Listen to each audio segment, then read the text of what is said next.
envoie paître ou cajole le verbe être.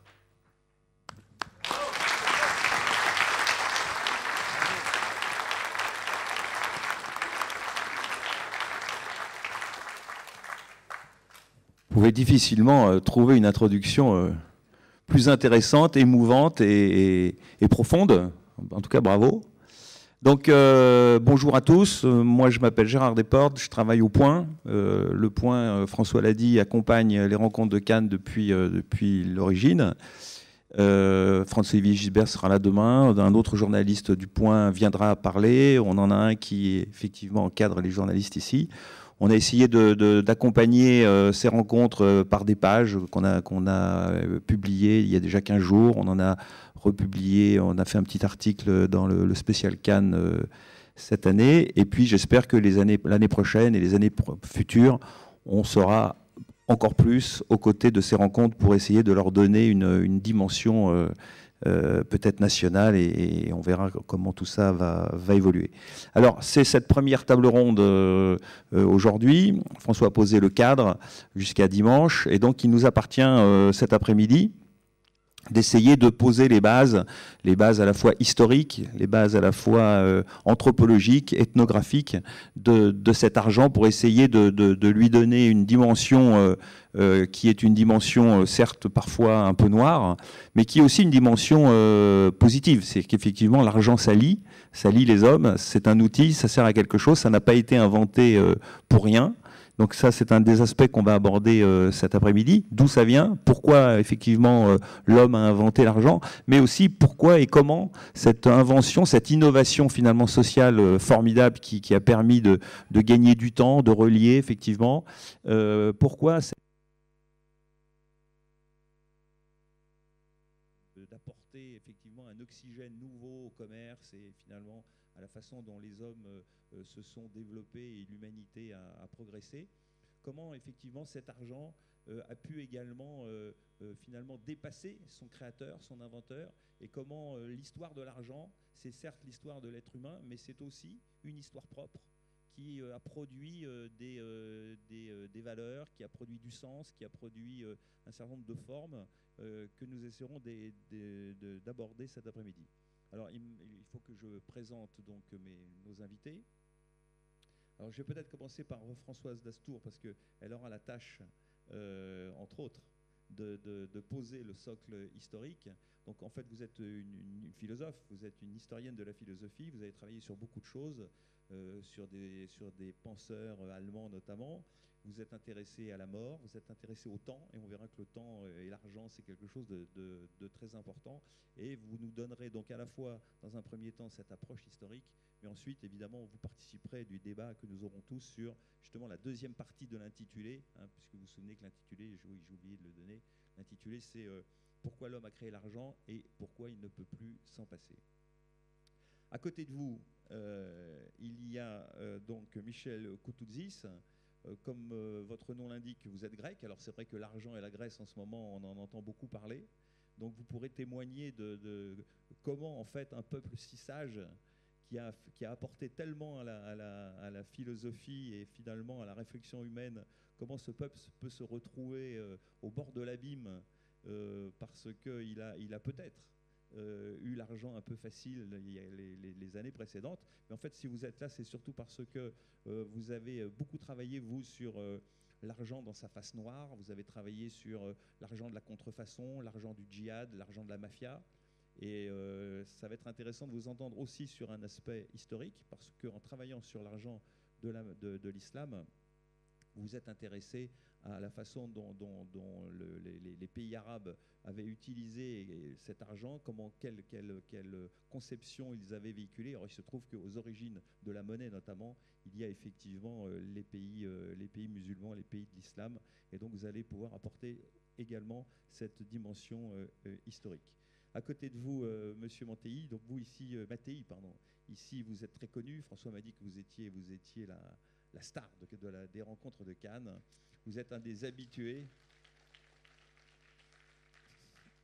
Alors, je n'ai pas lu votre dernier livre, ça s'appelle Le regard vide, je crois, c'est ça? Et alors, c'est un essai, donc je ne l'ai pas lu, hein, je vais dire les choses franchement, mais c'est un essai sur l'Europe et sur l'épuisement de la culture européenne. Et donc,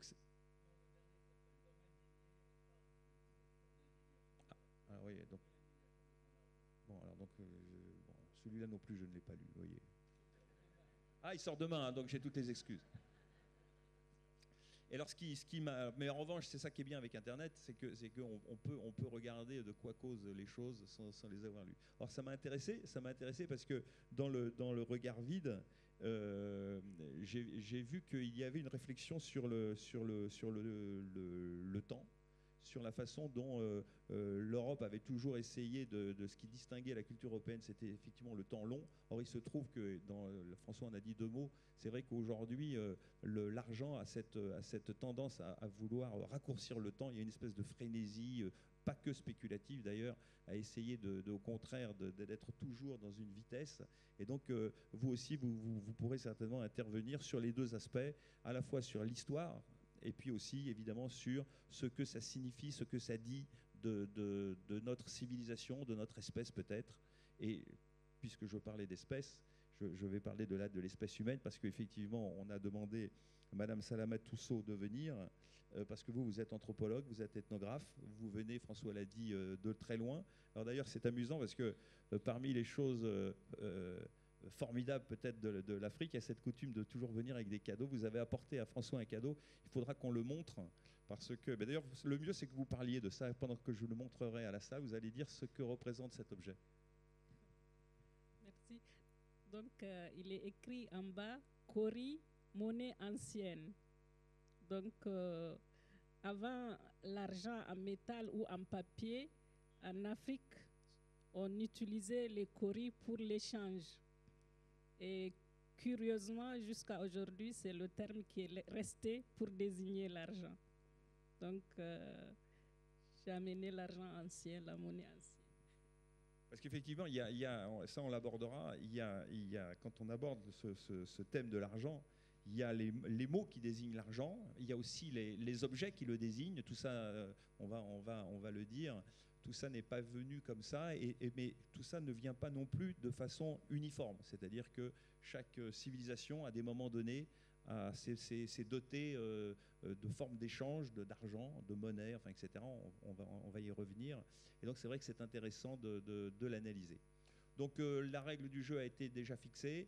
On va essayer d'animer donc cette table ronde donc avec en fait ces deux grands temps, un aspect historique et puis un aspect plus sur les valeurs, pour voir un peu ce que signifie aujourd'hui à la fois l'histoire, le point d'origine et là où on en est arrivé de l'argent, et puis aussi pour essayer de réfléchir un peu plus loin, pour essayer de voir un peu ce que signifie le moment que l'on connaît avec ces masses d'argent gigantesques. On parle de masse monétaire de 12 000 milliards de dollars, etc., qui se baladent. Enfin, ça devient complètement loufoque. Il suffit d'écouter la radio, lire la presse pour se poser vraiment des questions de la matérialité de ces choses. Mais d'un autre côté, on croit que c'est très loin. Et puis en fait, on parlait tout à l'heure des Grecs, les pauvres, on s'aperçoit aussi que c'est très très proche, parce que évidemment, parfois, des catastrophes arrivent et quelque chose qu'on croyait complètement irréel devient malheureusement très, très concret. Donc on va avoir ces échanges entre nous ici, enfin ils vont avoir des échanges, et puis ensuite, donc, comme on l'a dit, on arrêtera donc au bout d'une heure et demie, et puis on fera un jeu de questions-réponses avec la salle. Donc je propose que vous commenciez, madame, donc Françoise Dastour, et que vous essayiez de nous poser, et ensuite je vous passerai la parole, Michel. Vous avez un micro? Non? Alors Oui, moi j'ai été chargée en fait de faire une sorte d'historique rapide de l'histoire de l'argent, et je voudrais commencer par dire que il y a eu des sociétés dans le passé qui n'ont pas connu l'argent. Il y a une grande période de l'humanité où l'argent n'existait pas encore, et si on veut essayer de dater cela, il faut remonter, disons, au milieu du 3e millénaire avant notre ère, en Mésopotamie, où l'on trouve déjà une comptabilité. Parce qu'avec l'invention de l'écriture, il y a, en même temps que l'invention de l'écriture, elle sert à la comptabilité. On a des écritures comptables et on a déjà à cette époque-là une gestion des dettes et des créances qui repose sur l'établissement de valeurs étalons, hein, qui sont reconnues par tous et qui peuvent consister par exemple en une certaine quantité de céréales d'or ou d'argent qui permettent l'échange des produits. Donc il est évident qu'une société, quand elle commence à véritablement se développer, a besoin de ces intermédiaires, de cette sorte de monnaie, parce que on ne peut pas imaginer une société qui ne pratiquerait pas l'échange de produits, surtout à partir du moment où la société, et c'est le moment du néolithique, se sédentarise.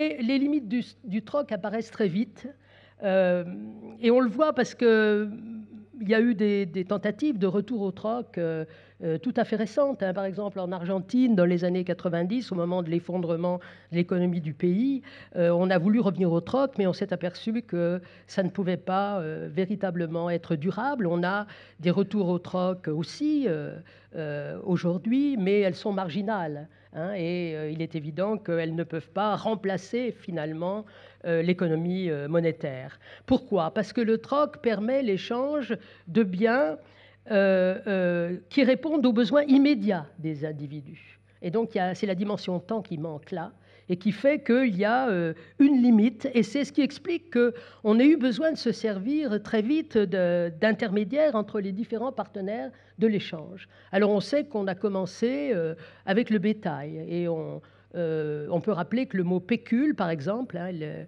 ça vient du latin pecus, qui veut dire tête de bétail. Donc c'était d'abord les bœufs, finalement, qui servaient de monnaie d'échange.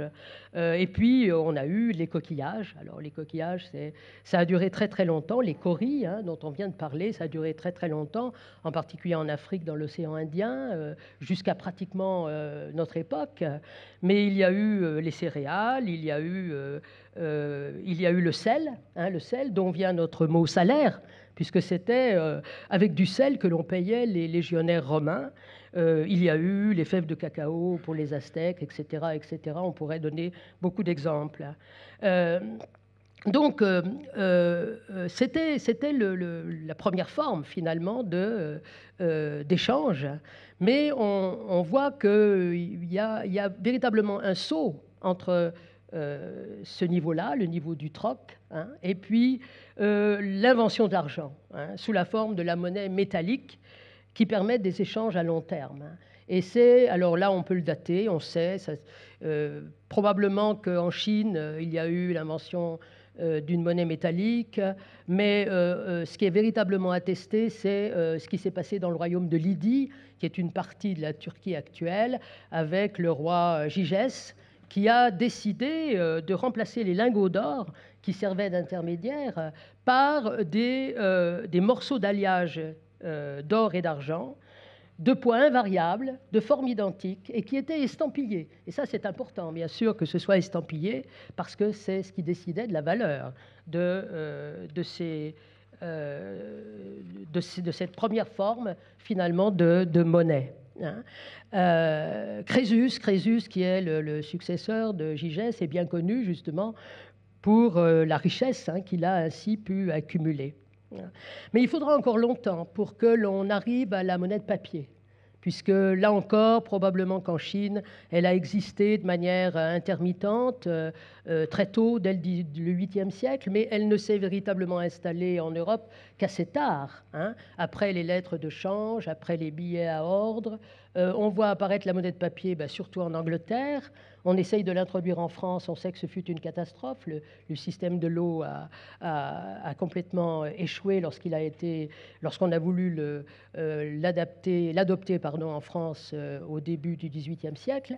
Et puis de même, on se rappelle que sous la Révolution française, il y a eu le même échec avec les assignats.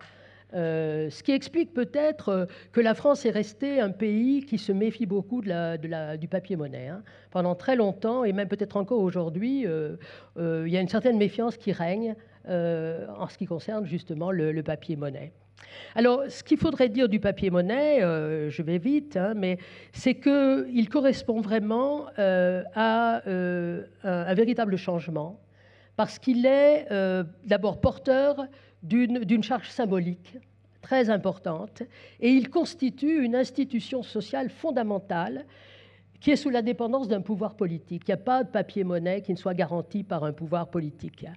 On a donc affaire, avec l'invention de l'argent, là on peut parler d'argent véritablement, à un tout nouvel état des sociétés. Parce que dans le troc, on fait confiance au partenaire qui est en face de soi.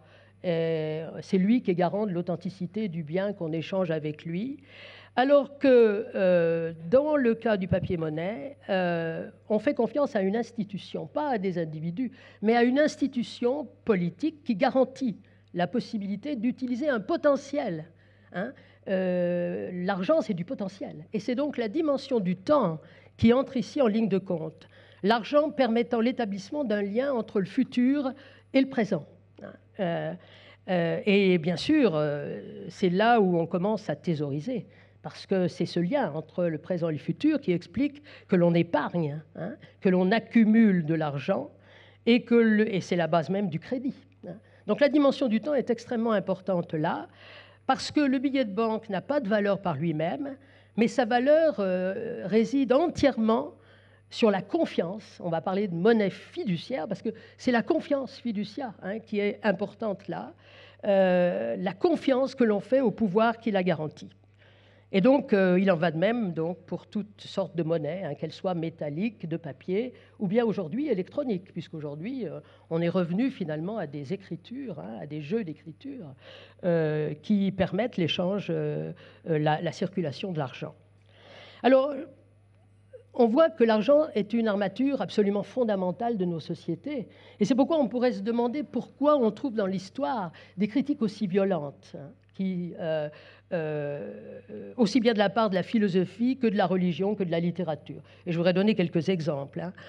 Platon, le fondateur de la philosophie, critique l'argent parce qu'il y voit en quelque sorte une cause fatale de déséquilibre de la société politique, quand on commence à, en quelque sorte, vouloir accumuler de l'argent. On trouve la même critique chez Aristote, qui pourtant ne critique pas le commerce en tant que tel, mais critique surtout condamne surtout le prêt à intérêt, hein, et l'accumulation de l'argent. Et il est intéressant de voir que dans l'islam, c'est la même condamnation qu'on va trouver.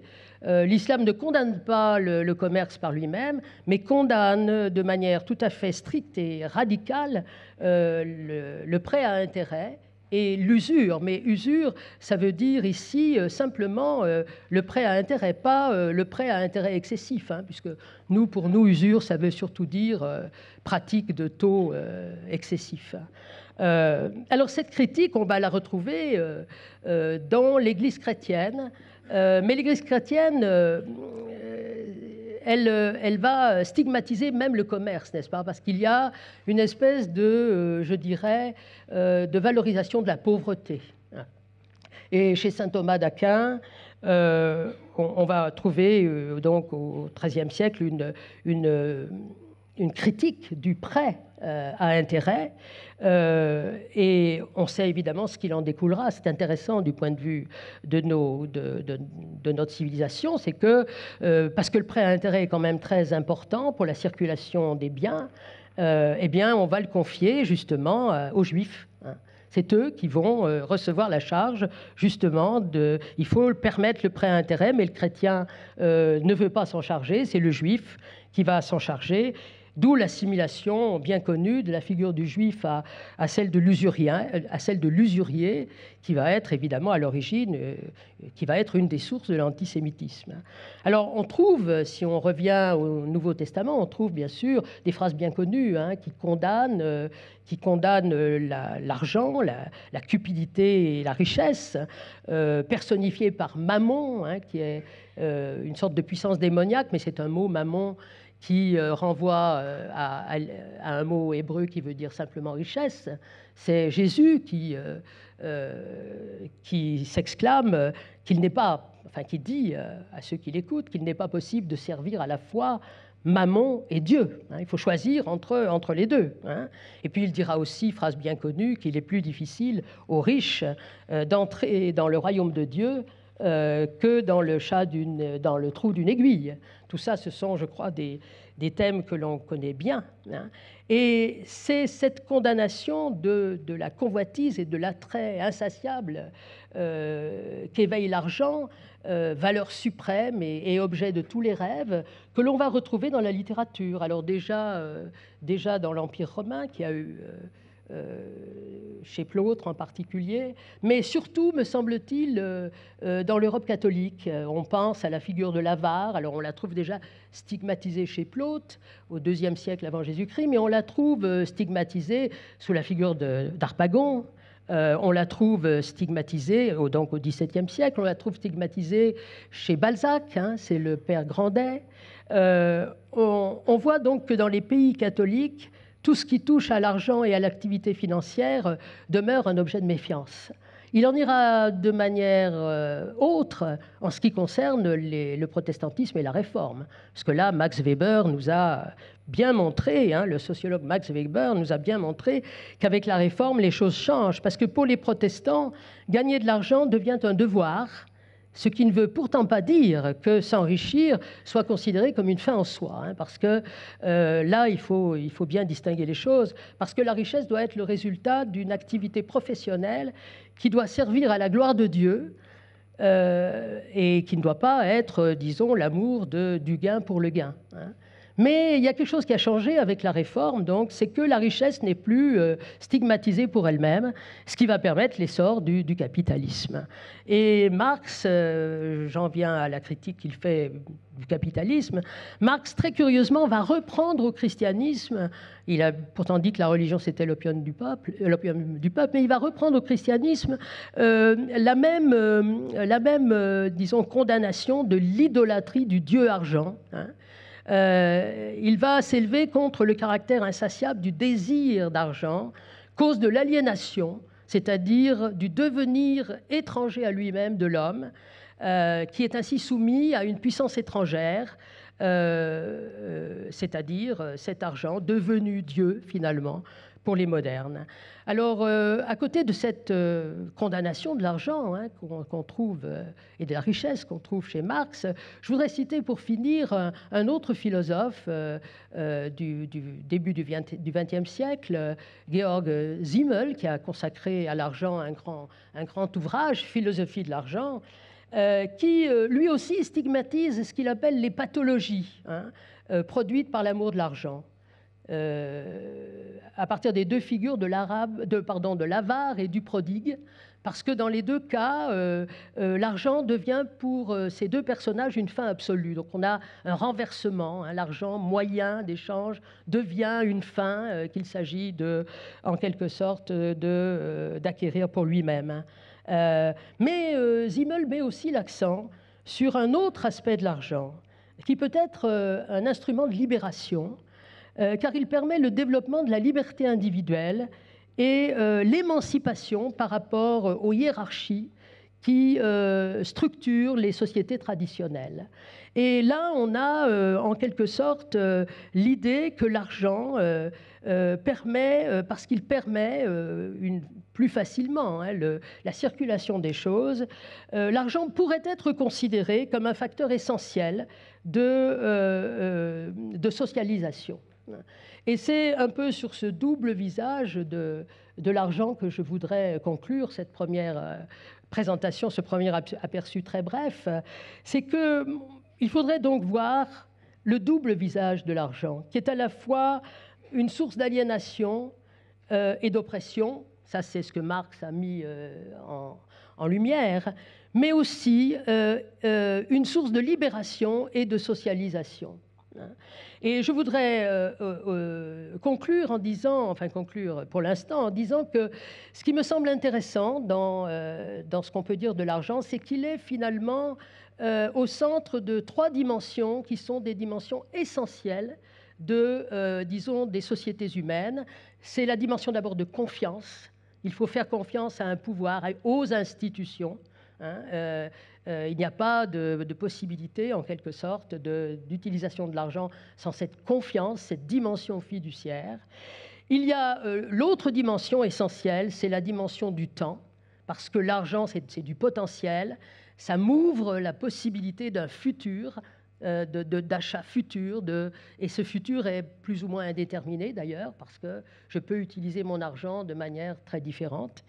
Et enfin, l'autre dimension, c'est l'argent, c'est un moyen de rapport avec autrui. Et donc, ça peut être effectivement une instance de socialisation. Voilà, je m'arrête là. Merci beaucoup.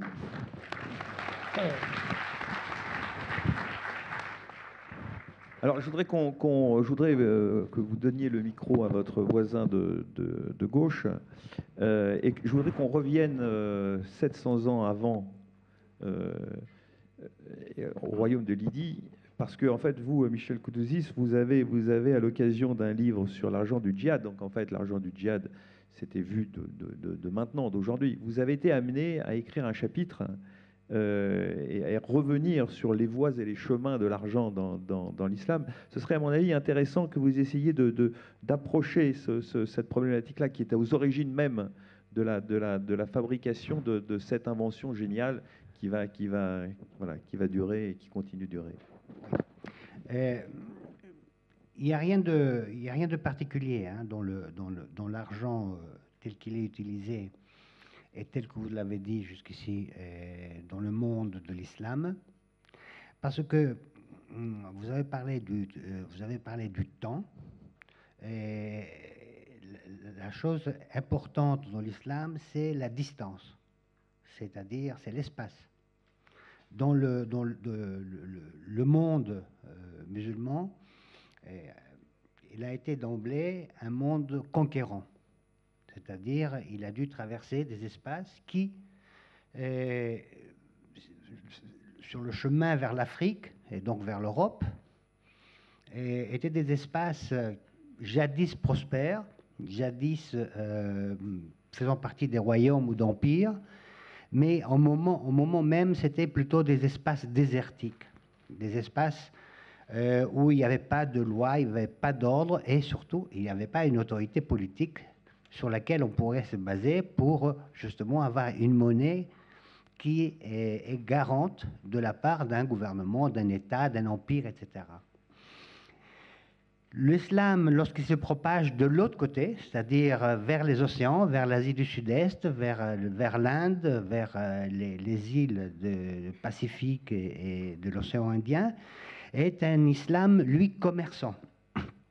C'est-à-dire, il n'y a pas là une conquête militaire, il y a une conquête commerciale. C'est un islam qui est beaucoup moins belliqueux que l'islam qui se déverse du côté de l'Afrique du Nord. Et là aussi, on traverse non plus des espaces vides, le Sahara, ou des espaces qui jadis étaient prospères, mais qu'ils étaient entrés dans une sorte d'entropie. Là, lorsqu'il part vers la mer, vers l'océan Indien, vers l'océan Pacifique, vers les Philippines, vers l'Indonésie, vers l'Inde, vers l'Afghanistan, l'Asie centrale, là, son problème, c'est en effet que le commerçant a devant lui énormément de risques et de dangers à affronter. Et donc, dans l'idée même de l'islam, vous l'avez très bien dit, le monde de l'islam reprend une idée que je dirais grecque et un peu latine, gréco-latine, et qui n'est pas une condamnation de l'argent, mais qui est une condamnation, pour être simple, de l'argent dormant.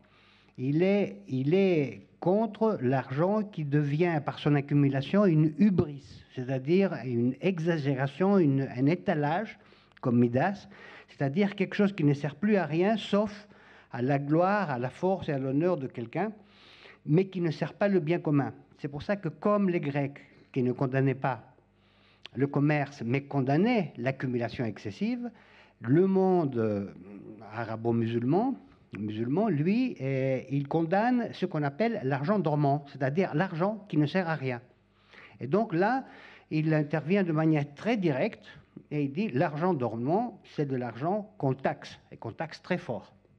Et de là vient la zakat, c'est-à-dire lorsque vous avez de l'argent qui ne sert à rien, qui ne prend pas de risque, c'est de l'argent qui n'est pas risqué, dans ce cas-là, vous devez distribuer une partie plus importante que d'habitude aux pauvres, aux démunis, à ceux qui défendent les voies du Seigneur, les voies du djihad, les voies des routes dangereuses. Et donc ça, c'est le premier aspect. Le deuxième aspect, c'est que lorsque le commerçant traverse des espaces anthropiques dangereux, d'abord, ce qu'il gagne est tout à fait recevable, c'est-à-dire, quand ce n'est pas de l'argent dormant, comme c'est de l'argent qui d'une certaine manière, il a pris des grands risques pour l'avoir, il est tout à fait justifié. Mais en plus, face au danger, le capitaine, le caravanier, le commerçant, parfois aussi le militaire, devant une bataille, fait ce qu'on appelle une promesse de don. C'est-à-dire, il dit, voilà, je suis face à un danger, le bateau risque de couler, je risque de perdre la bataille, je risque d'être pris par des brigands.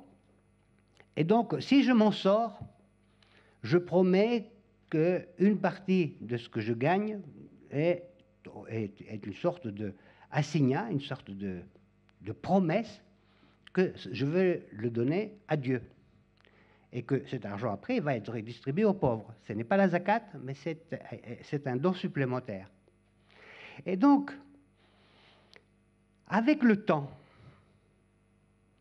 comme cette promesse de don se fait de manière très officielle, devant les autorités officielles, cet argent prend de plus en plus la forme de l'argent papier, bien avant l'existence de l'argent papier en Occident.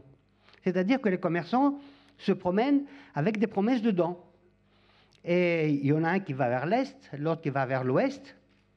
Ils se rencontrent et ils se disent, bon, moi, je vais là-bas, j'ai besoin d'argent, qu'est-ce que tu as comme promesse de dons?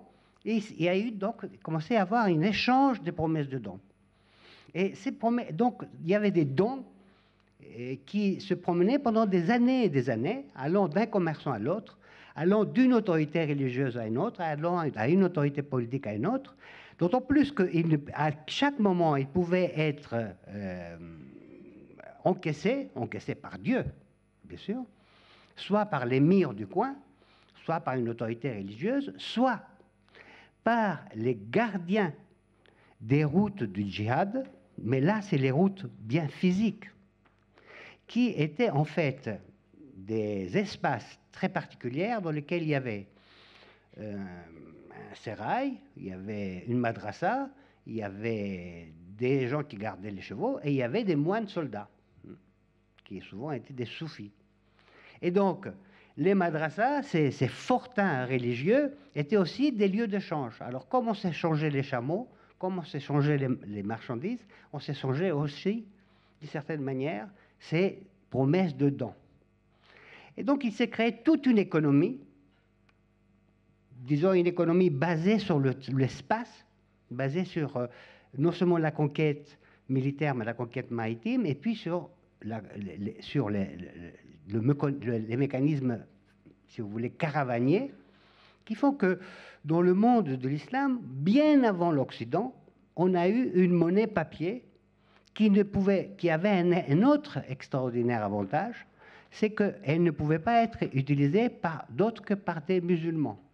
C'est-à-dire, même si des pirates occidentaux, chrétiens, tombaient sur ces promesses de dons, ils ne pouvaient pas les échanger, puisque de toute façon, à la fin, in the end of the day, à la fin de cet an, c'est l'émir qui va vous donner un certificat comme quoi vous avez rempli votre promesse dedans de manière définitive, et avoir cette promesse était aussi important, avoir ce tampon qui disait que vous avez vraiment réglé votre affaire avec Dieu était aussi important que le pèlerinage à la Mecque. C'est-à-dire que de la part d'un musulman, avoir ça, c'est en même temps, c'est aussi important que d'avoir le certificat comme quand il est allé à la Mecque. Donc ça donnait un boom économique au monde de l'islam extraordinaire, parce qu'il n'a plus besoin de transporter de la monnaie sonnante et trébuchante, il n'avait plus besoin d'avoir sur lui de l'or. Il y avait simplement ces lettres d'échange qui circulaient depuis l'Espagne jusqu'à la Malaisie. Merci. Alors, justement, on a dit tout à l'heure, l'argent c'est du sang, on a dit l'argent c'est du temps, on a dit l'argent c'est de la conquête de l'espace et donc d'une certaine manière c'est effectivement une facilité. Moi je voudrais vous entendre, Jean-François Mattei, maintenant sur l'aspect européen des choses. Est-ce que vous pouvez nous dire quel apport l'argent a eu sur cette civilisation européenne, et puis peut-être commencer à aborder le problème qui va nous occuper un peu plus tard, c'est-à-dire comment se fait-il, on l'a déjà abordé, que cet argent, depuis le départ notamment en Europe, a toujours été critiqué. Hein, on a vu les Grecs jusqu'à Karl Marx, alors même qu'on vient de le voir par nos deux précédentes interventions, on voit tout l'apport formidable et très bénéfique que cet argent a eu. Là, les deux intervenants viennent de nous montrer que finalement cet argent a été un facteur de progrès formidable. Alors d'abord peut-être sur l'Europe d'abord, et puis ensuite sur comment se fait-il qu'en Europe il y a cette critique depuis les Grecs jusqu'à Karl Marx, et comment on peut l'expliquer. Merci de me donner la parole juste après l'orateur précédent, car il m'a convaincu qu'il ne fallait pas que l'argent dorme. Donc dès la fin de ce colloque, je vais supprimer mon livret de caisse d'épargne, ainsi que celui de ma femme, ainsi que celui de mes enfants, et je vais essayer de placer ça dans des richesses plus concrètes et plus directes. Vous me parlez de l'Europe. Effectivement, ce qui définit l'Europe, si on en parle un peu rapidement, c'est essentiellement l'abstraction. L'abstraction scientifique depuis les Grecs, depuis Thalès, Pythagore et tout ce que vous voulez. Et l'invention, effectivement, de la monnaie. On a rappelé tout à l'heure que c'était le roi de Lydie, Gygès, qui aurait inventé, effectivement, la monnaie sous forme d'un mélange d'argent et d'or, de ce qu'on appelle l'électrum, et qui était effectivement marqué du sceau du roi, donc officialisé. Mais si vous vous souvenez un peu d'un texte de Platon dans la République, Gygès était aussi un roi qui avait inventé l'invisibilité. Quand on portait l'anneau de Gygès, c'est pas le mien, c'est l'anneau marital, on devient complètement invisible. Or, la caractéristique fondamentale de l'argent, c'est qu'il est invisible même quand il est visible. Je veux dire par là qu'il est invisible dans la mesure où il permet d'acquérir des biens qui, eux, sont beaucoup plus visibles que l'argent en tant que tel. On s'en aperçoit d'ailleurs aujourd'hui, puisque toute l'évolution de l'argent en Europe, pour répondre à votre question, est une évolution de l'abstraction de plus en plus grande, depuis la monnaie en or et en argent, depuis les sous ou les louis d'or anciens jusqu'au chèque, et maintenant à la carte électronique. Et au-delà même, puisqu'on peut payer dans certaines régions de France déjà, peut-être pas sur la Côte d'Azur, à ma connaissance, on peut payer avec un téléphone portable, simplement avec un code que vous avez sur le téléphone portable et que vous présentez à la sortie du magasin. Donc, ce qui est intéressant, c'est de voir cette abstraction progressive qui fait que la monnaie devient de plus en plus dématérialisée.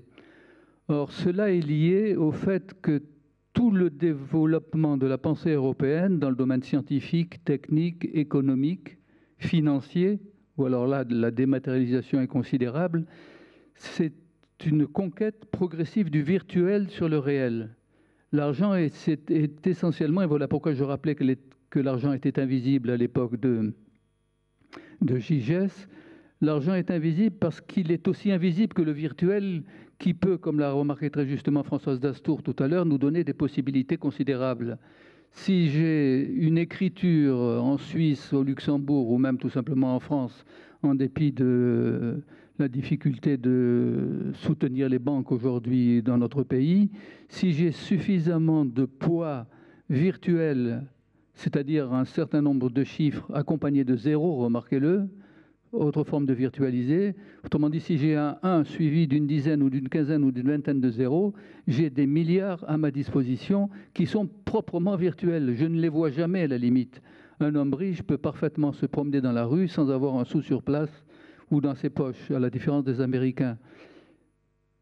Il suffit d'avoir une carte, il suffit d'avoir un code, ou il suffit d'avoir tout simplement une entrée abstraite pour permettre précisément d'acquérir n'importe quoi. Et c'est là que l'on voit que l'argent est essentiellement une possibilité de richesse virtuelle, un potentiel, disait Françoise Dastour tout à l'heure, qui devient sa propre fin, c'est-à-dire que le virtuel devient sa propre recherche.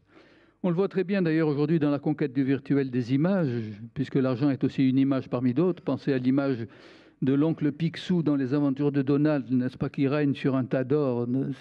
Donc l'imagination construit toujours des tas d'or, des veaux d'or, Mammon ou le veau d'or dont on a parlé dans l'Ancien Testament, qui permet de plus en plus de se représenter tout ce que l'on pourrait faire avec ce tas d'or ou ce tas d'argent. Je rappelle au passage d'ailleurs que si l'on parle plutôt d'argent que d'or, alors que pendant longtemps l'étalon a été l'étalon or, jusqu'à très récemment en Europe et aux États-Unis, c'est essentiellement parce que argent vient d'une racine indo-européenne, arg, qui signifie brillant. Vous me direz que l'or aussi est brillant, certes, mais il est moins visible, il est moins rare, en tout cas que l'argent qui circule plus facilement. Donc le brillant de l'argent, le brio de l'argent tient essentiellement à ses capacités d'éblouir d'une certaine manière. Voilà pourquoi je parlais tout à l'heure d'invisibilité à propos du JGS. Alors simplement un dernier mot en ce qui concerne le culte de l'argent en Europe, qui n'est rien d'autre que le culte d'une abstraction en tant que telle. Les gens qui sont immensément riches, qui sont millionnaires ou milliardaires en euros ou en dollars, sont des gens qui dépensent relativement peu, mais qui sont heureux d'avoir cette sorte de matelas ou de coussin considérable, d'autant plus considérable qu'il est virtuel, c'est-à-dire qu'il leur donne une puissance virtuelle. Or, paradoxalement, sur le plan psychologique, une puissance virtuelle est plus réelle qu'une puissance réelle. Quand vous avez une virtualité derrière vous, vous avez un jeu d'imagination qui est plus grand que la réalité en tant que telle. On s'en aperçoit avec les jeux vidéo, avec les films tournés en 3 dimensions virtuelles, avec tout ce qui renvoie à la virtualité, c'est-à-dire à nos possibilités d'action sur le monde et d'action sur les autres hommes. Alors, celui qui s'en est rendu compte le mieux possible, et je terminerai là-dessus, ça a été déjà esquissé par Françoise Dastour, c'est Karl Marx qui, dans Le Capital, fait remarquer que le circuit normal de l'argent, et là il se rapproche d'Aristote qu'il commente souvent, c'est de partir d'une marchandise, de faire la médiation de cette marchandise pour remplacer le troc, jusqu'à acquérir une nouvelle marchandise. Autrement dit, le système normal de l'argent, c'est MAM, marchandise, argent, marchandise. Or, le processus de continuité d'abstraction qu'a fait l'Europe avec les commerçants transalpins italiens, avec les banquiers lombards, avec l'invention en Belgique de tous les procédés de placer des capitaux en tant que tels, puisqu'on parlait tout à l'heure d'un capital dormant, c'est-à-dire l'invention de la bourse en tant que telle, la bourse qui se tenait dans les premières villes de Belgique, essentiellement dans des cafés, où l'on venait précisément échanger à la fois de la socialité et de la productivité. Ce qu'il y a d'intéressant, c'est que le système s'est totalement inversé, comme le montre Marx. On peut admettre cela, même si on n'est pas marxiste, tout simplement parce que ce qu'il dit est vrai. Ce n'est plus le système marchandise, argent, marchandise qui régit la loi de l'économie moderne, c'est le système argent, marchandise, argent. C'est-à-dire que l'on place de l'argent pour acheter des marchandises ou pour acheter par exemple des terrains, pour placer son argent, comme on dit, et ensuite on en retire de nouveau de l'argent. Donc le système logique ou normal d'une économie traditionnelle, c'est le système marchandise, argent, marchandise. Il s'est transformé en argent, marchandise, argent. Autrement dit, l'argent, qui n'était qu'un moyen ou qu'une médiation, comme disent les philosophes et les économistes, est devenu fondamentalement une fin en soi. Et c'est là, évidemment, que le système d'argent à double visage de Janus est dangereux. L'argent peut être, comme la langue, la meilleure et la pire des choses. La langue aussi est un processus d'abstraction. On le voit d'ailleurs en grec, et je terminerai là-dessus, sur le fait que le terme pour désigner l'argent ou la monnaie, en grec, c'est nomisma, qui vient d'un terme grec qui s'appelle nomos, qui désigne à la fois la loi et la convention. Donc la loi ou la convention, et donc l'argent, nomisma, ce n'est rien d'autre qu'un accord conventionnel et donc abstrait, comme tout accord conventionnel ou contractuel, qui fait que tous les gens d'un même milieu ou d'un même milieu d'échange commercial ont décidé de prendre un certain étalon pour faire des échanges. Donc je terminerai en rappelant simplement que ce qui définit fondamentalement l'argent, c'est l'abstraction, donc la rationalité, qui peut être évidemment la meilleure et la pire des choses. Alors on a parlé de la révolution. On a parlé de la révolution du néolithique. On a vu les mots, on a vu les formes. Madame Sceaux, vous nous avez même apporté des coquillages pour signifier l'argent. On vient de voir que même l'argent n'a pas besoin de forme et qu'une des particularités de l'Europe, c'est justement d'avoir, mais on l'avait vu déjà au niveau de l'islam, mais enfin ça s'est accentué avec les Européens. On a vu que cet argent pouvait prendre la forme d'une abstraction et que c'était d'ailleurs une de ses spécificités. Est-ce que vous pouvez essayer de nous dire, vous, s'il n'y a pas une autre façon, d'autres mots, d'autres formes, d'autres approches qui par le monde permettent d'éclairer l'argent. Alors si vous prenez le micro, ça sera plus facile, pour essayer justement, puisque vous êtes une ethnographe aussi, anthropologue, pour essayer de voir s'il n'y a pas d'autres approches, d'autres mots, d'autres formes, d'autres conceptions qui ont présidé finalement à la circulation et à l'utilisation de l'argent. Je vous remercie. Avant de parler de cela, est-ce que vous pouvez me permettre juste de remercier notre hôte de Cannes pour cette rencontre. Je viens de loin. Avant de venir, il a fallu qu'à mon niveau, je décide vraiment quel apport je peux faire dans cette rencontre. Je me suis convaincue de venir parce que je suis francophone. Donc, dans le débat qui nous intéresse ici, il s'agit, on va le faire dans une langue, mais dans une langue qui a son histoire. Et je profite pour vous parler de mon pays, le Niger. Pourquoi je suis enthousiaste de venir en tant que francophone? Vous savez qu'il y a une idée qui nous est très chère, c'est la francophonie. Et la francophonie, c'est un rêve africain. Puisqu'il y a beaucoup de journalistes, je veux le rappeler. Ce sont les présidents Senghor, Bourguiba et Jori Hamani du Niger qui avaient trouvé que par le fait que les francophones parlent la même langue, ils sont frères. Et c'est ce test que je suis venue faire. C'est me retrouver dans une communauté de francophones et d'une communauté d'universitaires pour parler de quelque chose qui nous préoccupe, parce que le français, ce n'est pas une préoccupation de la France. Le savoir dans l'espace francophone, ce n'est pas aussi uniquement une préoccupation de la France. La France a des partenaires, des langues et des civilisations partenaires. Donc, c'est de ça que je voudrais parler. Je vais le faire en prenant l'exemple des Peuls. C'est beaucoup plus facile pour moi. Je dirais, puisque mes aînés ont évoqué beaucoup de choses. Et parmi les choses évoquées, je voudrais faire des synthèses rapides. La première synthèse, c'est par rapport à la question comment l'homme a inventé l'argent. Il faut savoir que les sociétés humaines, est-ce qu'il faut le rappeler, ne sont-elles pas toutes parties d'une origine rurale? Donc, elles ont toutes connu, je pense, à une époque, le système de troc, qui doit être commun à toutes les sociétés humaines. À un moment, les gens échangent les produits de manière locale dans un espace local. Donc, le besoin d'inventer l'argent, est-ce que ce n'est pas un problème de délocalisation? C'est-à-dire de pouvoir amener les produits qu'on fait ailleurs et de recevoir d'autres produits que nous ne produisons pas. Donc, dans le système d'échange, il a été évoqué que l'échange se faisait à travers les produits directement, les céréales, le bétail. Donc, ce n'est pas commode comme système. L'invention de l'argent a amené une pratique plus commode d'échange. Il y a non seulement l'échange des produits.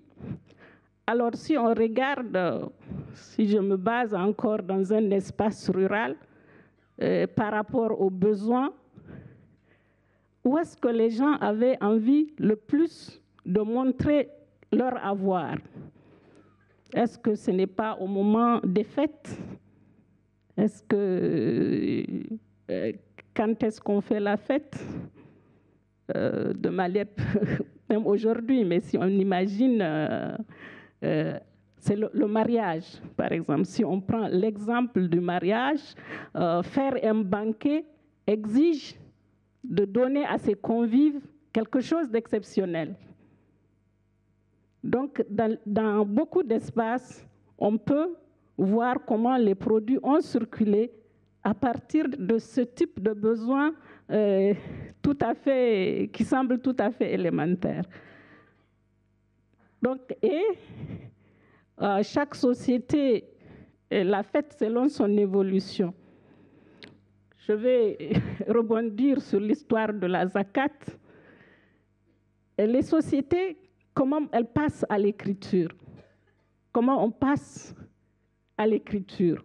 Je crois qu'il y a un déplacement de la ruralité vers la sédentarité que vous avez évoqué. Dans la société Peul, on distingue deux sortes de Peuls, même actuellement. Il y a ce qu'on appelle les Peuls de la vache. C'est des ruraux. Encore, vous avez des espaces où il n'y a même pas de marché. Ensuite, les Peuls de cité qui ont fondé des écoles et qui ont fait des mosquées. Donc, c'est le symbole, le grand symbole de la sédentarité. Un lieu de culte, un lieu d'éducation. Et donc, c'est autour de ces lieux-là et autour de la gestion de ces lieux qu'en tout cas en Afrique, l'argent a beaucoup circulé. À une époque, c'était essentiellement les coquillages. Donc en Afrique, on a eu le kori. Et aujourd'hui, dans les langues d'Afrique de l'Ouest, c'est le seul mot pour dire argent. Quand le Bambara vous dit Wuri, il parle de ça. Quand le Peul vous dit Tchédé, il parle de ça. Si le Zarma vous dit Noru, il parle encore de ça. Mais la particularité du kori, c'est qu'il a deux fonctions. Il a la fonction monétaire d'échange, mais il a une fonction mystique aussi. Jusqu'à aujourd'hui, il a cette fonction-là, d'ailleurs. Donc, ce qui fait que l'usage des koris comme système d'échange pris entre les deux usages, à la fois monétaire et à la fois ésotérique, peut-être, à un moment donné, a donné une valeur à cette forme de monnaie. C'est peut-être pour ça que jusqu'à présent, on ne lui a pas trouvé de mots après plusieurs siècles. Donc, aujourd'hui, malgré tout, l'invention des billets de banque, si vous êtes milliardaire en dollars, on dira un peu au mot du Tchède, il a des koris. C'est essentiellement cela qu'on va dire. Le monde rural Peul, pour revenir à la zakat, vous savez, la zakat est le 4e pilier de l'islam, parmi les 5. Donc, l'idée, c'est que c'est plutôt, je dirais, l'idée de redistribution de la richesse. Redistribuer la richesse, je m'excuse si je me trompe, mais il me semble que chaque musulman a le devoir, c'est l'obligation, c'est le 4e pilier. Après, il y a le 5e, il vient avant le pèlerinage. C'est de redistribuer au moins 2,5% de son avoir annuel. Et actuellement, dans des espaces Peul, c'est comme ça que les éleveurs sont en train comment dirais-je, de réparer des pertes de cheptel dues à la sécheresse. Quand quelqu'un n'a plus une vache, on collecte la zakat et on lui donne. Et il reconstitue son cheptel.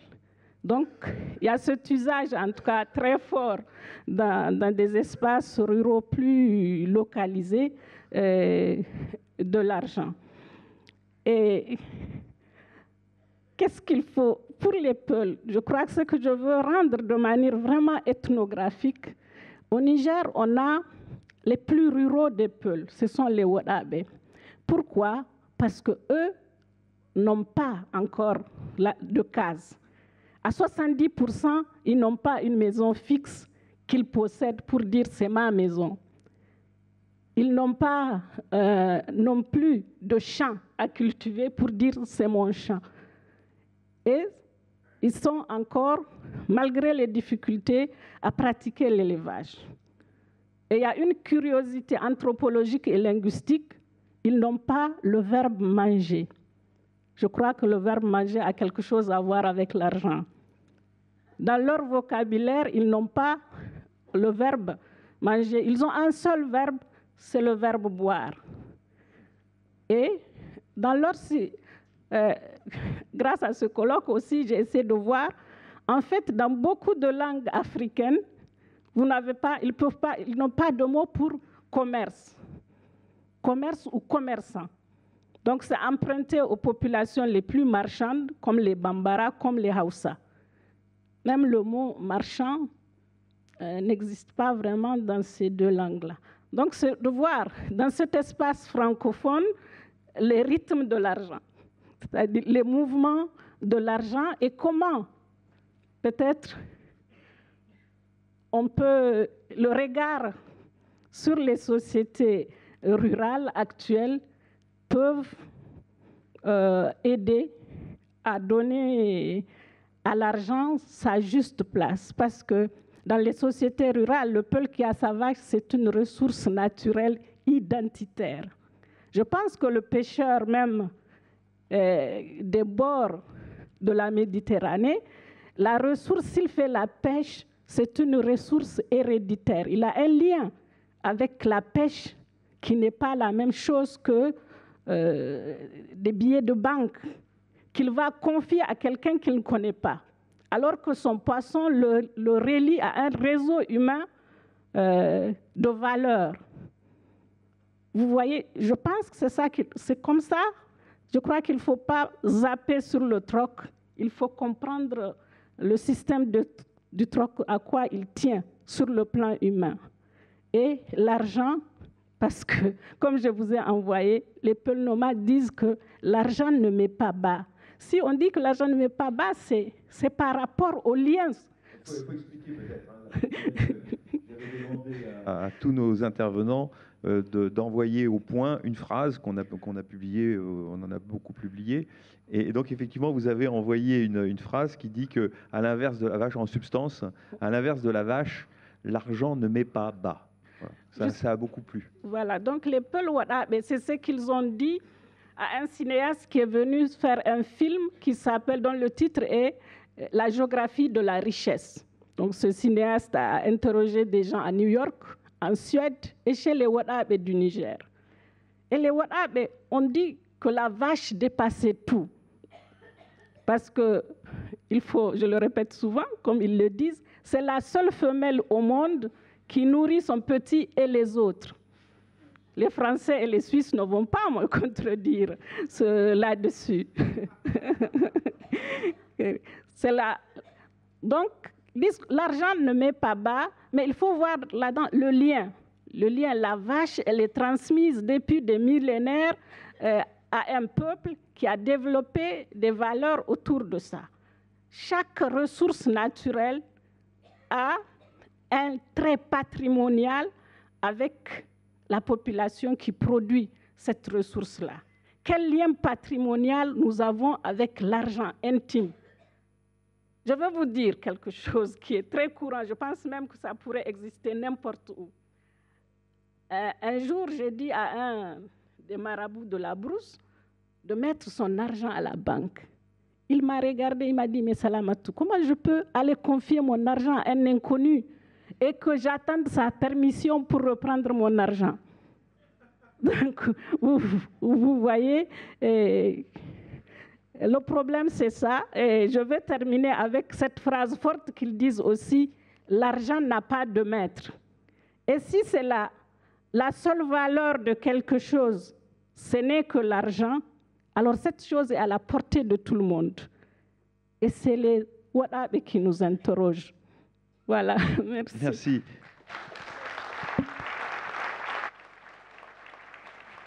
Alors, là, on a commencé à approcher la deuxième partie de l'intitulé. Hein. Pourquoi on n'arrive pas à s'en défaire? Parce que, à nouveau, vous apportez de l'eau au moulin occidental. On a vu qu'en Occident, en Europe notamment, on aimait beaucoup critiquer depuis l'origine l'argent. Vous-même, vous apportez une approche un peu négative malgré tout et vous valorisez le troc. Donc moi, j'aimerais qu'on essaye d'approcher pourquoi, au fond, quelque chose dont on voit bien qu'il a eu un rôle très positif, hein, l'argent. Comment se fait-il qu'on ait perpétuellement, depuis l'origine, ces critiques qui s'abattent sur cette commodité qui est devenue quelque chose qui a dépassé son créateur? L'argent, aujourd'hui, on a l'impression que c'est l'alpha et l'oméga de tout. On a l'impression que ça a envahi la totalité de l'activité humaine. Et pourtant, effectivement, se rattachent à lui des choses quand même qui sont des critiques qui sont quand même très, très fortes et très permanentes. Alors peut-être que je vais vous repasser la parole, Jean-François Mattei, parce que peut-être que vous allez pouvoir nous essayer de défendre. L'argent a peut-être besoin d'un avocat et peut-être que cet après-midi, avec vous, il l'a trouvé. Oui, je n'ai pas encore donné ma facture à François Lapéroux, mais ça ne saurait tarder. Ce que je voudrais dire, c'est lié effectivement à l'esprit critique des Européens qui, depuis les Grecs, n'avancent un pion dans le domaine des mathématiques, de la politique, de l'économie, de la science, de la morale, de l'éducation, dont vous parliez, madame, que pour critiquer aussitôt la marge de ce pion. En gros, ce sont les Européens qui, même s'ils n'ont pas inventé l'argent, qui remonte à la Mésopotamie, comme cela a été dit, ce sont eux qui l'ont développé, abstrait, généralisé, universalisé. C'est-à-dire que l'argent a, encore une fois, comme je le disais tout à l'heure, le même statut que la rationalité. L'argent, c'est la rationalité elle-même, puisque c'est la raison de tous les échanges. Et d'ailleurs, ça implique des calculs. Voyez les calculs que font les bourses actuelles. Sur ordinateur, vous pouvez vous brancher sur les bourses mondiales. Ils font des calculs au centième de seconde de l'évolution des différentes valeurs qui sont cotées en bourse. Autrement dit, c'est un ensemble de calculs complexes qui pourtant repose sur une chose très très simple, l'achat ou la vente de tel ou tel produit ou de telle ou telle valeur monétaire en tant que telle. Alors, où y a-t-il un problème dans l'argent ? C'est le même problème que toutes les inventions de la rationalité. Je parlais tout à l'heure du fait que Ésope, le poète grec, avait fait remarquer que la langue, logos, qui veut dire aussi raison, était la meilleure et la pire des choses. Ben, l'argent, nomisma, nomos, c'est-à-dire loi, c'est la meilleure et la pire des choses. Il peut y avoir de bonnes lois comme de mauvaises lois. Je ne sais pas, moi, les lois nazies contre les juifs, par exemple, qui étaient pourtant des lois parfaitement rationnelles, parfaitement rigoureuses, parfaitement juridiques. Tous les juristes sont d'accord, y compris Kelsen, le fondateur du positivisme juridique, qui disait qu'il n'y avait rien à reprocher juridiquement aux lois nazies. Or, pourtant, c'était des lois qui nous semblent abominables et qui sont effectivement abominables, mais qui prennent l'aspect ou l'apparence d'une rationalité. Eh bien, il en est de même de l'argent ou de tout discours, y compris du mien en ce moment, c'est-à-dire que vous pouvez l'interpréter de façon rationnelle ou irrationnelle, bien que le statut de l'argent soit de toute façon abstrait, c'est-à-dire de toute façon rationnel. Donc la difficulté est d'utiliser l'argent dans une dimension qui ne soit pas sa propre finalité. La difficulté, c'est de comprendre que l'argent, comme la langue elle-même que nous utilisons, n'est qu'un moyen pour viser d'autres fins qui doivent être religieuses, cela a été dit, madame, qui peuvent être morales, qui peuvent être politiques, ou pour simplifier, qui peuvent renvoyer au bien commun. Or, le problème de l'argent, c'est qu'il procure tellement de possibilités de richesse virtuelle dont je parlais tout à l'heure à son propriétaire qu'il ne vise plus en tant que tel le bien commun. Certes, on a vu récemment des milliardaires américains en particulier distribuer la moitié ou les 2 tiers de leur fortune, en particulier à l'Afrique ou aux enfants blessés ou aux orphelins, ou bref, à des gens qui sont en manque d'argent et en même temps en manque d'affection et en manque d'amour. Mais la difficulté d'utiliser l'argent vient du fait qu'il crée lui-même sa propre richesse. L'argent se capitalise de lui-même. Effectivement, l'argent n'est pas fait pour être immobilisé, pour être capitalisé. Et comme disait Françoise Zastour tout à l'heure, c'est pourtant le fait de le placer en banque ou ailleurs, caisse d'épargne ou ailleurs, qui fait que le capital, caput, c'est la tête en latin, la tête principale de cet argent va produire des intérêts. Et il va produire des intérêts à travers le temps. Donc, d'une certaine manière, c'est le temps qui fait fructifier l'argent. D'où l'expression bien connue en anglais, time is money. Non pas parce que l'on gagne du temps en gagnant de l'argent ou vice-versa, mais parce que le temps fait grossir l'argent en même temps qu'il fait le développement d'une civilisation en tant que telle. Donc, peut-on se débarrasser de l'argent? C'est strictement impossible. Ça reviendrait à se débarrasser de toute forme d'échange, surtout à une époque comme l'époque de la mondialisation, où il est absolument interdit ou impossible, voire impensable, d'avoir des types de rapports sociaux, commerciaux ou industriels, disons en un mot économique, qui ne passent pas par un médiateur. L'importance de l'argent tient au fait que c'est un médiateur, et comme toute médiation, c'est une médiation abstraite. Or, Tocqueville le disait, un mot abstrait, c'est comme une boîte à double fond, on en tire ce que l'on veut du double fond. De la même manière, quand vous placez votre argent, tous ici évidemment en Suisse, quand vous tirez de fonds en Suisse ou du double fond en Suisse, les intérêts, ça peut être en fonction de vos intérêts propres, mais certainement pas en fonction des intérêts communs de la France. Michel Koutouzis, Michel, oui. Non. Oui. Je crois que, de toute façon, c'est pas une critique vis-à-vis de l'argent lui-même. Je veux dire, il y a bien sûr une relation métaphysique avec l'argent, et donc on peut aussi le critiquer, mais se plaçant à un niveau métaphysique. Et je crois que, comme des tas d'autres produits, parce que l'argent est un produit aussi, c'est pas seulement un véhicule, c'est aussi un produit. Comme des tas de produits, et depuis que ces produits existent, donc depuis que le commerce existe, depuis que les cités commerçantes existent, depuis que la thalassocratie grecque existe, depuis que l'Égypte existe, depuis que les Phéniciens existent, c'est-à-dire on peut aller dans les toutes premières grandes civilisations commerçantes, ce qu'on critiquait, c'était la démesure, l'hubris. C'est-à-dire, c'est pas l'argent lui-même, c'est l'accumulation de l'argent. Et donc, on peut aller 2 ou 3 000 ans après cette période, et on retrouve exactement les mêmes critiques. C'est-à-dire que d'une certaine manière, ce n'est pas l'argent, tout le monde s'accorde que c'est une manière très simple de régler toute une série de problèmes, c'est l'accumulation démesurée de l'argent qui pose problème. Et c'est parce que aujourd'hui, nous sommes dans des sociétés duales. On n'arrive pas à réfléchir, on réfléchit sur le bien et le mal. Quand on travaille sur l'argent sale, on dit l'argent noir, l'argent gris, l'argent légal, hein, légal, illégal, informel. On n'arrive pas à intervenir sur une notion beaucoup plus simple, c'est que, comme pour les drogues, les Grecs disaient pharmakon, hein, c'est-à-dire, voilà un médicament quand on l'utilise et un poison quand on abuse. Donc, lorsque nous sommes dans des sociétés qui refusent d'entrer les nuances, d'entrer les relations multiples qu'il y a sur un produit, il est évident qu'on arrive à des apophthegmes qui disent l'argent c'est mauvais ou l'argent c'est bon, et on commence à se bagarrer entre ceux qui pensent qu'il est bon et ceux qui est mauvais. Tandis que depuis l'Antiquité, on a toujours dit, et Platon a dit la même chose d'ailleurs, il a dit à quoi ça sert d'être très riche lorsqu'on est déjà riche? À quoi ça sert d'être très très riche quand on est déjà très riche?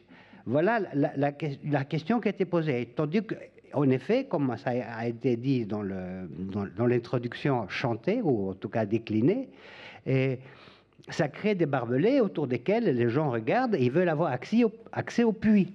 Donc c'est l'exhibition, c'est la mal utilisation, c'est le manque de mesure, comme pour tout autre produit, qui fait qu'aujourd'hui, nous sommes dans une société qui sont très critiques vis-à-vis de l'argent.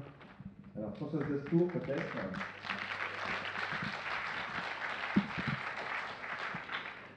Oui, moi, je voudrais revenir peut-être à la différence entre le temps et l'argent, parce que j'ai été très, très intéressée par ce que vous nous avez dit, madame, et je pense qu'effectivement, le passage à l'argent, c'est un passage où l'on gagne beaucoup.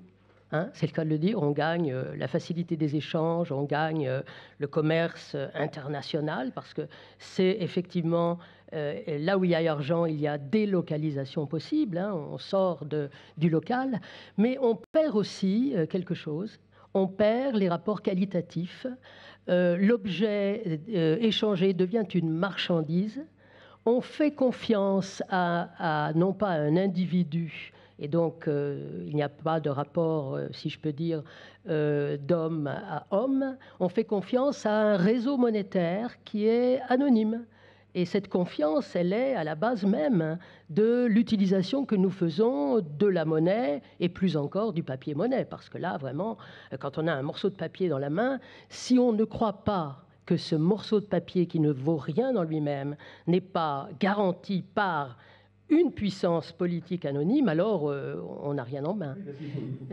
Rappelez qu'ils s'échangent tous les jours 4 000 milliards de dollars et que, bien entendu, tout ceci n'a plus aucun rapport avec la réalité de l'échange. Puisque maintenant, c'est même plus du papier-monnaie. Hein. On n'a même plus besoin de passer par le papier, si je peux dire. Alors donc, ça fabrique quelque chose quand même. Oui. Ça, je veux dire, et là, de ce point de vue, c'est mondial. Ça concerne ces échanges, ces 4 000 milliards. Alors certes, c'est de place à place. Et évidemment, par exemple, l'Afrique est de très loin le continent qui est le plus ignoré par ces échanges. Mais il n'en demeure pas moins que ça fabrique un lien de l'humain avec le réel, avec le temps. Vous avez parlé des microsecondes tout à l'heure. Donc tout ça fabrique quand même quelque chose. Mais cet argent fabrique quelque chose.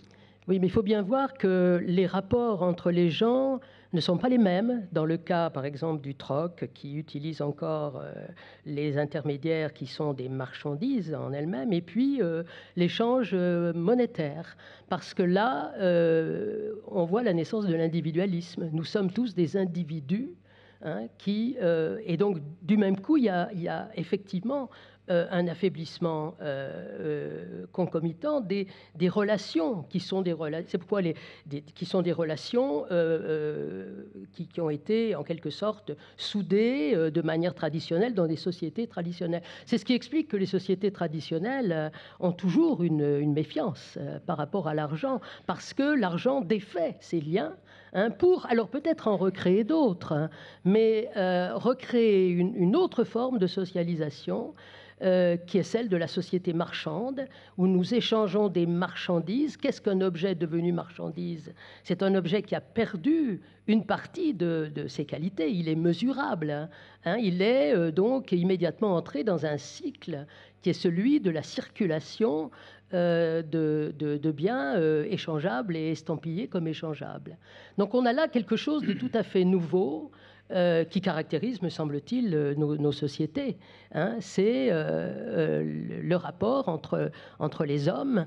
Il est maintenant fondé sur ce qu'il faut bien appeler une société marchande. Hein. Et c'est pourquoi nos rapports, le rapport qu'on peut avoir avec l'autre passe presque nécessairement par cet intermédiaire qu'est l'argent. Oui, pour rebondir sur ce qui vient d'être dit et qui est parfaitement juste, je rappelle que le développement exponentiel de l'argent qui est encore plus grand que le développement exponentiel de l'économie et donc des échanges, est lié à un processus que les philosophes ont étudié, en particulier Gilles Deleuze, qui est le processus de déterritorialisation. C'est-à-dire que de plus en plus, les processus d'abstraction qui sont les nôtres aujourd'hui, tant dans l'économie que dans l'éducation, tant dans la politique que dans la société, c'est-à-dire dans la vie humaine la plus ordinaire de chacun d'entre nous, et pas simplement des spéculateurs en bourse à Wall Street ou ailleurs, notre vie devient de plus en plus déterritorialisée. C'est-à-dire que non seulement nous nous sommes arrachés aux milieux ruraux, mais nous nous sommes même arrachés au milieu citadin, c'est-à-dire qu'aujourd'hui, l'argent, on ne sait plus où il se trouve en tant que tel. Et donc la puissance elle-même, même la puissance politique, est déterritorialisée. La puissance politique, aujourd'hui, ne se fait plus à l'Élysée, ne vous en étonnez pas, ni même à Bruxelles. Elle est déterritorialisée sur le plan spatial et sur le plan concret, n'est-ce pas? On ne sait plus aujourd'hui où est le pouvoir, que ce soit le pouvoir politique, le pouvoir économique, et le pouvoir financier en tant que tel. Alors on dit c'est la banque Lehman Brothers ou c'est tel, on montre telle ou telle banque du doigt ou tel pays du doigt, le Luxembourg, les îles Caïmans, la Suisse évidemment, mais ce ne sont que des exemples presque infantiles. En réalité, nous vivons dans une société, dans des sociétés, c'est cela qu'on appelle la mondialisation, qui est totalement déterritorialisée par les échanges, par les voyages, par les avions, par Internet, dans laquelle la virtualité gagne de plus en plus sur la réalité. Alors on a en gros un gros quart d'heure pour conclure, puis après on passera la parole à la salle. Donc je voudrais vous entendre tous sur, au fond, l'avenir, c'est-à-dire comment vous voyez le rapport entre des êtres humains de plus en plus inégaux, de plus en plus connectés, mais aussi de plus en plus sans doute interloqués quand même par ce qui se passe au niveau des crises financières et du rapport à l'argent, avec précisément cet argent. Comment vous voyez la suite de cette aventure? Et donc comment on pourrait essayer d'imaginer le rapport de l'homme avec l'argent? Peut-être on pourrait commencer par vous, Madame So, si vous prenez le micro. C'est une question difficile. Et comme je suis dans les patrimoines, je reviens. C'est toujours les ressources naturelles. L'argent a fait qu'on a oublié les ressources naturelles. Et cet oubli est plus fort parce qu'il nous a fait oublier aussi le ciel et la terre. Je ne sais pas si ce que j'ai dit et comment vous le recevez, mais c'est ça. Et en comparaison avec ces ressources-là, qui sont des héritages, vous savez, en France, comment on dit, l'élevage est quelque chose de très important qui fait partie de l'héritage de ce pays-là. L'industrie a happé l'élevage traditionnel. Les vignobles, c'est très important. L'industrie a désacralisé le vignoble et les raisins dans sa représentation. La question qu'on peut se poser, quel héritage nous avons avec l'argent et quel héritage humain nous pouvons constituer avec l'argent? Voilà. Et la réponse? Je la pose à tout le monde. Michel, peut-être? Sur l'avenir? Sur l'avenir, comme je conclus, comme je serai à la dernière réunion de ces rencontres extraordinaires, je parlerai, enfin on sera plusieurs à parler de l'argent noir, de l'argent des trafics, de l'argent de la drogue. Et donc ce sera la partie de la conclusion négative, noire, grise, de quel est le futur, parce qu'il ne faut pas se leurrer. La question qui va se poser dans les années à venir et qui se pose déjà, c'est une question que se posait déjà à la fin du XXe siècle, une grande partie des pays du Sud, c'est la question de l'état de droit. L'état de droit, ça veut dire les règles les mêmes pour tous. Et c'est cette question-là qui, aujourd'hui, apparaît comme fondamentale. Elle va apparaître comme fondamentale parce qu'on a l'impression que, justement parce qu'on n'arrive pas à contrôler cette dématérialisation, qu'on n'arrive pas à contrôler ces circuits fous et absolument hors contrôle, il vient d'avoir un rapport de l'OCDE qui nous dit que près de 75% des réseaux financiers aujourd'hui sont hors système. Hors système, ça veut dire que nous sommes déjà dans cette situation. Alors, le futur, c'est que moins il y a de règles, plus l'argent licite et l'argent illicite se racontent des histoires et sont exploités par les mêmes. C'est-à-dire que nous allons vers des sociétés dans lesquelles la notion d'état de droit est en train de disparaître. Elle disparaît parce qu'elle est délocalisée, comme vous avez dit. C'est-à-dire, elle existe ici, mais elle n'existe pas là. Mais comme l'opérateur est ici et là, il va choisir toujours la solution qui lui est la meilleure. Donc, la notion de délocalisation, et je ne parle pas de délocalisation industrielle, je parle de la délocalisation de tout, du holos, fait qu'il y aura toujours un moyen d'être au dehors des règles et des lois, et au niveau du législateur, on sera toujours à la course derrière ces exceptions qui deviennent la règle. Aujourd'hui, le problème de l'argent est beaucoup plus un problème de règles, un problème de loi, un problème d'universalité des lois, plutôt que d'accumulation, hein, je pourrais dire.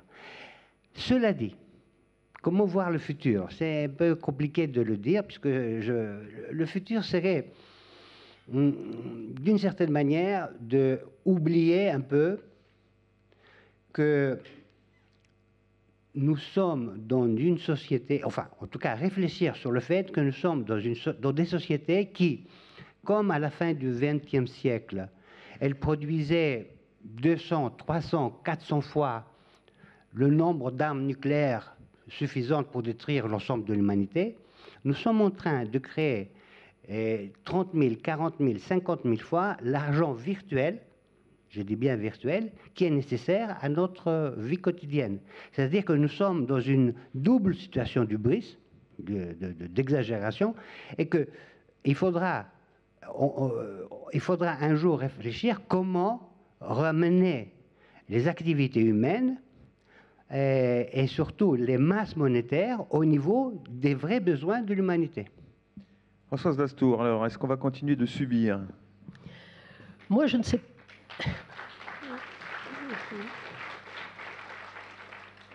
Moi, je ne sais pas, je n'ai pas de don prophétique, je peux difficilement parler du futur, mais j'aimerais revenir au présent parce qu'on n'a pas parlé de la manière dont l'argent est vécu. Et il me semble qu'il est vécu de manière très différente par celui qui l'a accumulé et qui en possède, et pour lequel cet argent a véritablement une valeur qui fonde son pouvoir, parce qu'avoir de l'argent, c'est pouvoir faire telle ou telle chose dans le futur. Autrement dit, il s'est ouvert la dimension de l'avenir, d'un avenir indéterminé, parce qu'il a de l'argent. Et puis la manière dont les salariés vivent l'argent, pour lesquels l'argent n'est pas si dématérialisé qu'on le croit, parce qu'il est la matérialisation de leur labeur quotidien.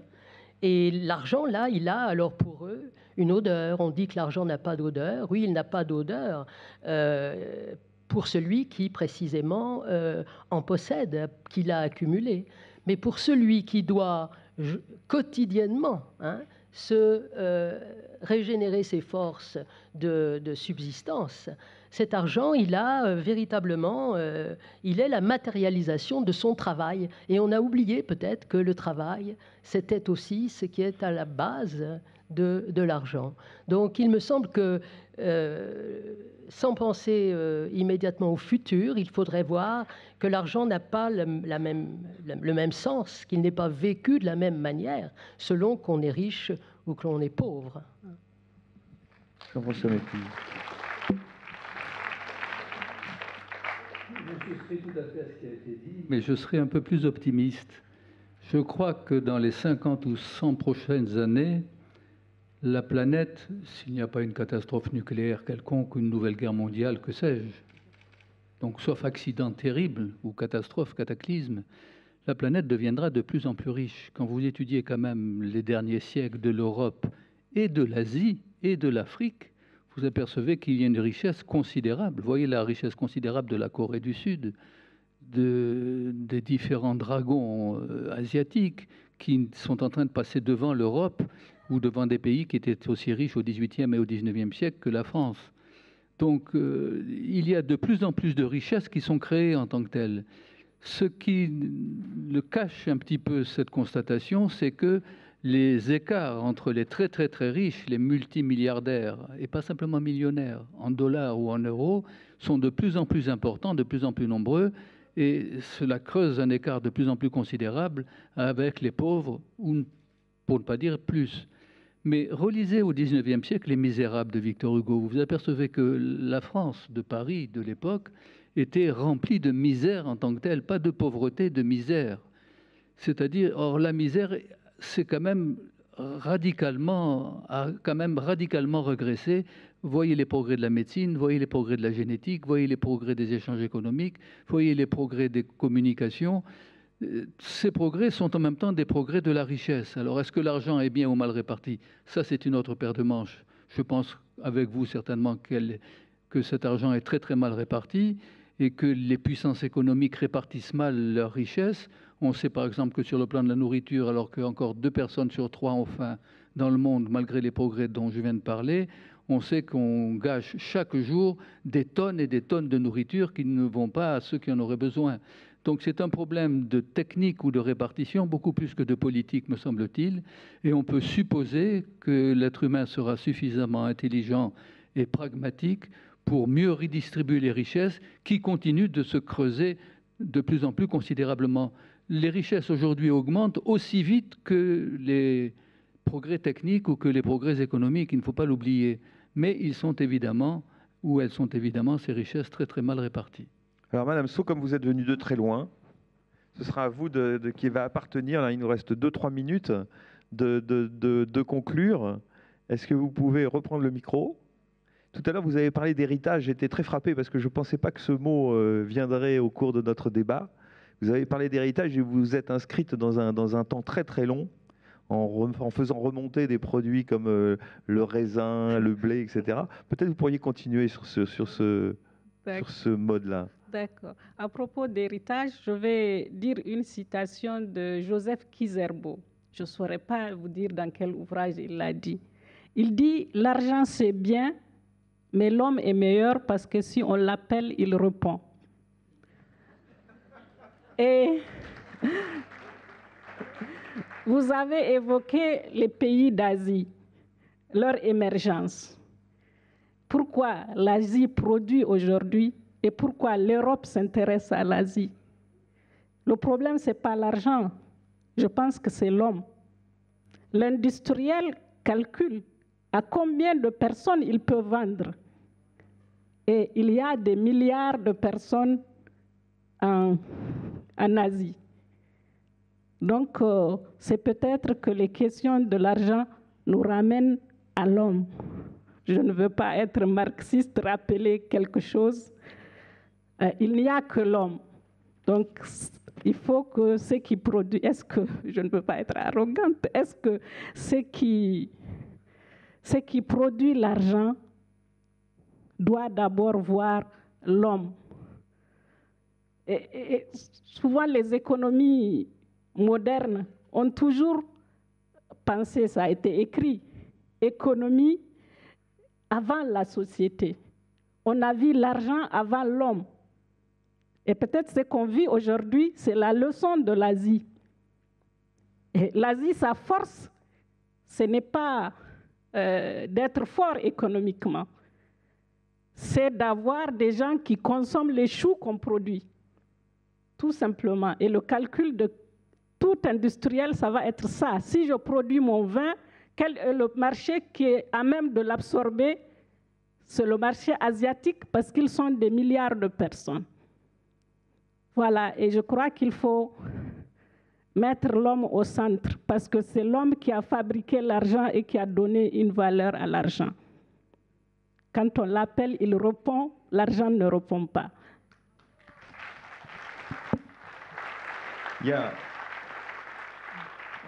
En préparant un peu cette rencontre, j'ai regardé les proverbes. C'est toujours intéressant les proverbes parce que ça dit quelque chose de populaire, ça dit quelque chose de bon sens, ça dit quelque chose de long. Et il y a effectivement un proverbe français qui dit un peu la même chose, qui dit « plaie d'argent n'est pas mortelle ». Et donc peut-être qu'effectivement, si on met l'homme au centre, peut-être qu'on se dit, et on a à ce moment-là un message peut-être plus positif, en se disant que toutes les plaies que l'argent peut produire, et on verra et samedi et dimanche qu'elle en produit un grand nombre, on peut se dire aussi peut-être que si l'homme est au centre, peut-être que ces plaies d'argent ne seront pas mortelles. Alors maintenant, la parole est à vous. Donc je sais pas exactement comment ça se passe techniquement. Je crois qu'on va décrocher Voilà, il y a un jingle.